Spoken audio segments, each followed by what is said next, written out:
بسم الله الرحمن الرحيم سبح اسم ربك الأعلى الذي خلق فسوى والذي قدر فهدى والذي أخرج المرعى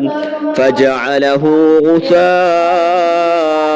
أحوى سنقرئك فلا تنسى إلا ما شاء الله إنه يعلم الجهر وما يخفى ونيسرك لليسرى فذكر إن نفعت الذكرى سيذكر من يخشى ويتجنبها الأشقى